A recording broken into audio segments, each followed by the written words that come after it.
प्राचीन भारत में उत्तर से लेकर दक्षिण तक, नंद एम्पायर से लेकर चोल एम्पायर तक कई बड़े बड़े साम्राज्यों ने युद्ध में हाथियों का इस्तेमाल किया, जो कि किसी भी दुश्मन सेना में दहशत फैलाने के लिए काफी थे। इन शॉर्ट ये किसी मॉडर्न टैंक से कम नहीं थे। यहाँ तक कि कभी ना हारने वाले अलेक्जेंडर और उसकी सेना ने ये सुना कि नंद एम्पायर के पास अपनी सेना में 3000 युद्ध के हाथी है, तो उसकी सेना ने अलेक्जेंडर के खिलाफ विद्रोह कर दिया, जिसके बाद वो अपने देश मैसेडोनिया की ओर लौट गए। तो आखिर कैसे युद्ध में हाथियों के इस्तेमाल की शुरुआत हुई, इन्हें कैसे ट्रेन किया जाता और समय के साथ साथ कैसे युद्ध में इन वॉर एलिफेंट्स का अंत हो गया, आइए समझते हैं आज के इस वीडियो में।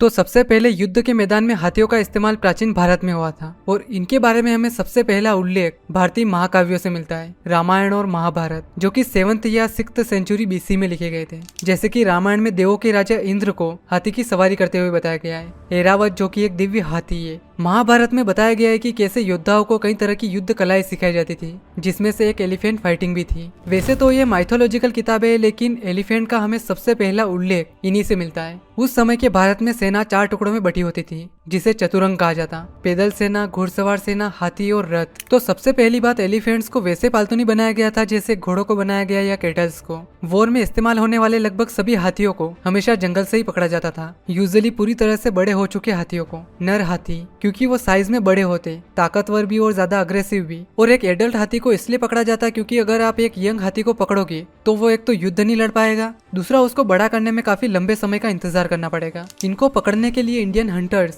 कई अलग अलग तरह की तरकीबें अपनाते, जैसे कि एक बड़ा सा सर्कुलर गड्ढा खोदते और इसके बीच में एक बड़ा सा आइलैंड टाइप बना देते और इसमें फीमेल एलिफेंट्स को चारे के रूप में रखा जाता। जाहिर सी बात है, इसको देख के जो मेल एलिफेंट है, नर हाथी जो है, वो इसकी ओर अट्रैक्ट होता और इसके पास आने की कोशिश करता और कुछ इस तरह वो गड्ढे में गिर जाता और फंस जाता।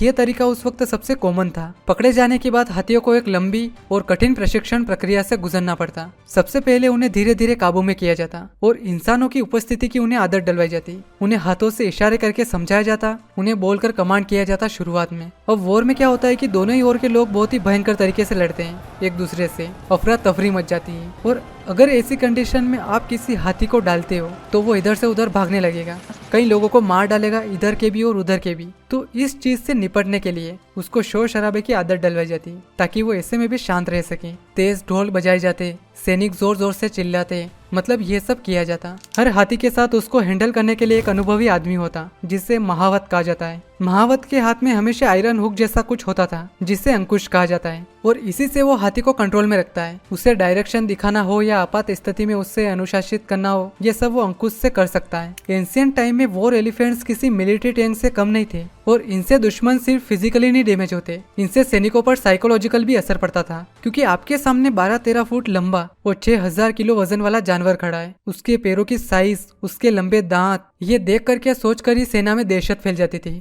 इसके अलावा हाथी एक चलते फिरते मोबाइल फाइटिंग प्लेटफॉर्म की तरह भी काम करता है। ज्यादातर हाथियों की पीठ पर हाउडा या कहीं लकड़ी के टावर बंधे होते थे, जिसके अंदर तीरंदाज या भाला फेंकने वाले होते, जो ऊपर से सामने वाली सेना के किसी भी मेन लीडर पर निशाना लगा सकते थे। और इससे युद्ध थोड़ी सी देर में ही खत्म हो सकता है, क्योंकि आपने सामने वाली सेना के सेनापति को ही मार दिया है, जिससे सेना अपने आप हार मान लेती है या भाग जाती है। इसके अलावा ये हाथी कुछ और भी कर सकते हैं।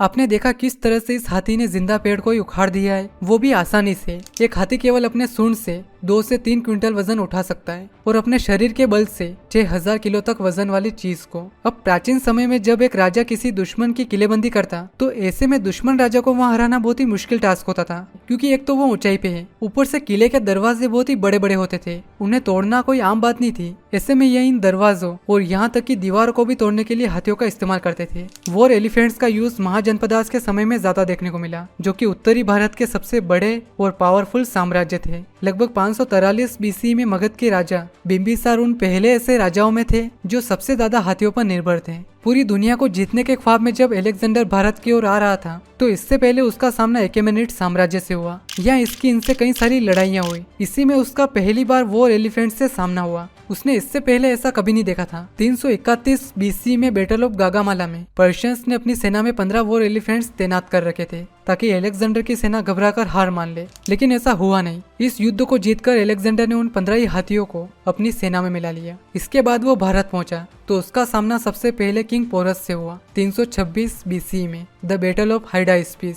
और पोरस की सेना में 100 से भी ज्यादा वॉर एलिफेंट्स थे। इन हाथियों ने अलेक्जेंडर की सेना को भारी नुकसान पहुंचाया, लेकिन अलेक्जेंडर ने अपनी वॉर टेक्टिक्स और सूझबूझ के जरिए इस वॉर को जीत लिया। इस युद्ध में वो सबसे ज्यादा प्रभावित इंडियन वॉर एलिफेंट्स से हुआ, जिसके बाद उसने उनमें से 80 हाथियों को अपनी सेना में मिला लिया। अब आगे उसका सामना नंद एम्पायर से होना था और नंद के पास पोरस की सेना से कई गुना ज्यादा बड़ी सेना थी। ऊपर से कई सालों तक लड़ते लड़ते अलेक्जेंडर की सेना भी पूरी तरह से थक चुकी थी। और जब अलेक्जेंडर की सेना में यह खबर फैली कि नंद के पास 2 लाख पैदल सैनिक, 20,000 घुड़सवार और 3,000 वॉर एलिफेंट्स हैं, वैसे ये नंबर ज्यादा भी हो सकता है, तो उन्होंने विद्रोह कर दिया और वो वापिस अपने देश मैसेडोनिया की तरफ चल पड़े, उन सभी हाथियों को अपने साथ लेके। जिसके बाद इन वॉर एलिफेंट्स का पश्चिम में भी बहुत प्रसार हुआ। इसके बाद मौर्य एम्पायर के पहले राजा चंद्रगुप्त मौर्य के पास अपनी सेना में 9,000 वॉर एलिफेंट्स थे, साथ ही 6 लाख पैदल सेना और 30,000 घुड़सवार सेना भी। इधर साउथ की ओर चले तो तमिलनाडु के चोला एम्पायर के पास भी एक शक्तिशाली हाथी सेना थी।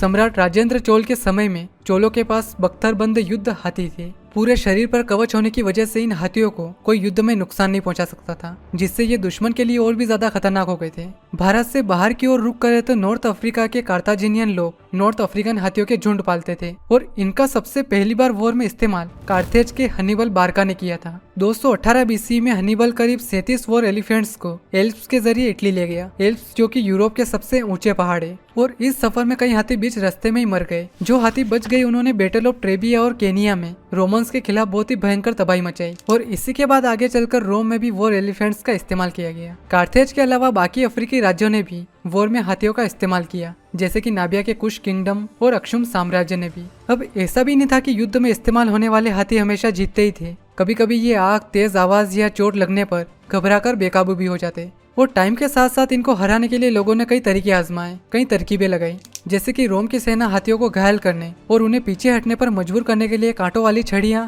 और नुकीली किलों से लेस गाड़ियों का इस्तेमाल करती थी। और मेडिवल पीरियड में तो आर्मीज खुद को डिफेंड करने के लिए जलते हुए सुअर या ऊंटों तक का इस्तेमाल करते थे, जिससे कि हाथी डर जाते, या फिर दुश्मन सेना के तीर अंदाज या भाला फेंकने वाले डायरेक्टली महावत को ही निशाना बनाते। इससे भी हाथी बेकाबू हो सकता था। इन वॉर एलिफेंट्स का राइज और फॉल दुनिया भर में अलग अलग समय में हुआ। साउथ एशिया में फर्स्ट मिलेनियम बीसी से लेके मेडिवल पीरियड तक इनका दबदबा कायम रहा। भारत के कई राज्यों और साम्राज्य सदियों तक हाथियों पर ही निर्भर रहे, और यहाँ तक कि मुगल सेना ने भी 18वीं शताब्दी तक वॉर एलिफेंट्स का यूज किया, जबकि दुनिया भर में ये कब के ही खत्म हो चुके थे। एशिया से बाहर ये शॉर्ट पीरियड के लिए देखा गया। मेडिटेरेनियन वर्ल्ड में हेलेनिस्टिक पीरियड में वॉर एलिफेंट्स का इस्तेमाल चरम पर हो रहा था 3rd और 2nd सेंचुरीज बीसी में, लेकिन फिर बाद में खत्म हो गया। पश्चिम में हाथियों का आखिरी बार इस्तेमाल 46 बीसी में बैटल ऑफ थेप्सस में किया गया। इस युद्ध के बाद रोम ने फिर कभी हाथियों का इस्तेमाल नहीं किया, जिससे पश्चिमी दुनिया में वॉर एलिफेंट्स का अंत हो गया। लेकिन आखिर क्या रीजन था कि वॉर में हाथियों का इस्तेमाल होना ही बंद हो गया? तो इसका एक रीजन ये है कि मिडिल एजेस के आखिर में लोग गन पाउडर वाले हथियार बनाने लगे थे, तोप और बंदूक, और ये दूर से न सिर्फ इंसानों को मार सकते हैं बल्कि हाथियों को भी। लाउड एक्सप्लोजन्स, धुआं और उड़ते गोले अक्सर हाथियों को डरा सकते थे, जिससे वो दुश्मन सेना पर हमला करने से पहले खुद की ही सेना पर हमला कर देते। और देखते ही देखते 15वीं शताब्दी तक इनका इस्तेमाल कम होने लगा। दूसरा रीजन ये है कि भारत से बाहर इन वॉर एलिफेंट्स को मेंटेन रखना बेहद ही मुश्किल था। ऊपर से हाथियों की पॉपुलेशन लिमिटेड थी, उनके दांतों के लिए शिकारी उनका शिकार कर रहे थे, और इन्हीं वजहों के कारण इनकी संख्या तेजी से घट रही थी। इसी वजह से धीरे धीरे समय के साथ साथ इनका इस्तेमाल कम होने लगा, और फिर बाद में ये पूरी तरह से गायब भी हो गए। और इन्हें इंसानों के बीच हो रही लड़ाई में लाना सच में बेवकूफी थी, क्योंकि इन्होंने तो ऐसा कुछ गलत किया नहीं। फिर ये क्यों? आज दुनिया भर में सिर्फ 5 से 6 लाख हाथी ही बचे हैं, जिसमें से सबसे ज्यादा अफ्रीका में है, और वहाँ भी इनकी जनसंख्या 30% घट चुकी है पिछले कुछ सालों में। इनके दांतों के लिए लोग इनका शिकार कर रहे हैं, और ऐसा ना हो कि इंसान इनके साथ भी वो कर दे जो हमने मेहमत के साथ किया था, जो हमने डोडो के साथ किया था।